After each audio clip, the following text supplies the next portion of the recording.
అది తీసి పాతేస్తాను అంటే దాని అర్థం ఏంటి? హత్య చేసేస్తాను అనే కదా అర్థం. మరి దానికి ధర్మాన ప్రసాద్ రెస్పాండ్ అయ్యాడా? కృష్ణదాస్ రెస్పాండ్ అయ్యాడా? ఇన్ఛార్జ్ రెస్పాండ్ అయ్యాడా? అవరో అంతర్గత రాజకీయాలు వాళ్ళ చెప్పు ఇన్ఛార్జ్ వాళ్ళు ఏం చెప్తే అదే చేస్తాడు. అల్టిమేట్గా వాళ్ళు గెలవాలి, అందరూ పోవాలి. ఇది ఇక్కడ రాజకీయం. జగన్ని తిట్టినా మాట్లాడరు, భూ కబ్జాలు చేసేసినా మాట్లాడరు, అంతా చూస్తుంటారు. నేను మాట్లాడతాను, నేను ఇలా మాట్లాడతాను కాబట్టి నన్ను సస్పెండ్ చేస్తారు, నన్ను దూరం పెడతారు. సస్పెండ్ అంటే అర్థం ఏంటి? పార్టీ నుంచి చేయించారు, ప్రజల నుంచి చేయించలేదు కదా. ప్రజల్లో నా శక్తి ఏంటో చూపిస్తా, నా ఉద్యమ తీరు మళ్ళీ ప్రారంభిస్తా. నేనొక్కడనే ప్రజలతో చేయి కలిపి థర్మల్ పవర్ ప్లాంట్ని తరిమి కొట్టిన చరిత్ర నాది. ధర్మాన ప్రసాద్ 2007లో నన్ను సస్పెండ్ చేస్తే పాదయాత్ర చేసి తిరిగిన చరిత్ర నాది. ఒంటరిని, ఇప్పుడు ఒంటరిని చూపెడతా. టెక్కలి ప్రజలకు ధర్మాన ప్రసాద్ అచ్చెన్నాయుడు చేసిన మోసం, చారిత్రాత్మక ద్రోహం. ఇలాంటి ఒప్పందాలు వీళ్ళు అచ్చెన్నాయుడికి అంటే కింజరాపు సోదరులకి, ధర్మాన సోదరులకి ఉన్న రిలేషన్స్ లిస్టు నా దగ్గర చాంతాడంత లిస్టు ఉంది. విప్పానంటే గుండెలు పేలిపోతాయి ఒక్కొక్కడికి, అంత చరిత్ర ఉంది. విప్పుతా సందర్భం వచ్చినప్పుడు, ప్రతి సందర్భంలో విప్పుతా. కాళింగుల మీద, కాళింగ కులానికి ఆధారపడిన కులాల మీద కూడా ఈ టెక్కల్లో ఈరోజు దాష్టికాలు జరుగుతున్నాయి. ఏమండి, మొన్నటి వరకు వైసీపీ గవర్నమెంట్ ఉంది, నేనే బాధ్యతలన్నీ చూశాను.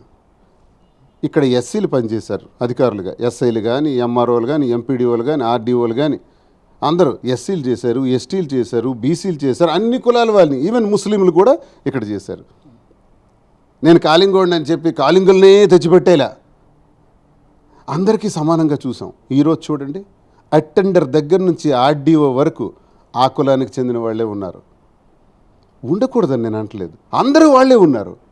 వాళ్ళు రౌడీజం చేస్తున్నారు, మా పైన దాడులు చేస్తున్నారు, అడిగే వాళ్ళ మీద తప్పుడు కేసులు కడుతున్నారు. మా పైన కాకుండా మా పైన ఆధారపడిన అంతమంది కార్యకర్తలకి, అన్ని కులాల వాళ్ళకి హింసిస్తున్నారు. ఎవడిచ్చాడు ఈ అధికారం వాళ్ళకి? ఆ కులానికి, ఒక కులానికి చెందిన వాడు శాసించడం ఏంటి టెక్కల్ని? మిగతా కులాలు ఏమవ్వాలి అని నేను ప్రశ్నిస్తున్నాను. ఈ రౌడీయిజం ఏంటని ప్రశ్నిస్తున్నాను. తీరా ఇదే అధికారులు ఎవరైతే మాకు రేపు ఇప్పుడు ఇబ్బందులు పెడుతున్నారో, ఇబ్బంది పెడుతున్న వాళ్ళపైన మేము ఏమైనా కోర్టులకు వెళ్తామో, లేకపోతే కేసులు చేస్తామో, లేదా మా ప్రభుత్వం వచ్చిన తర్వాత వాళ్ళ సంగతి చూస్తామని మేము అన్నాం అనుకోండి, వీళ్ళందరూ వెళ్ళి శ్రీకాకుళం, నరసన్నపేటలో పనిచేస్తారు. చాలా విచిత్రంగా.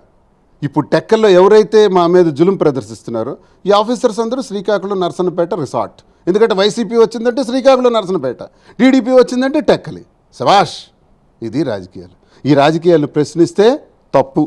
ప్రశ్నించాను కాబట్టి సస్పెన్షన్ చేసి ఈ ధర్మాన సోదరులు నా ఇంట్రుకు కూడా పీకలేరు.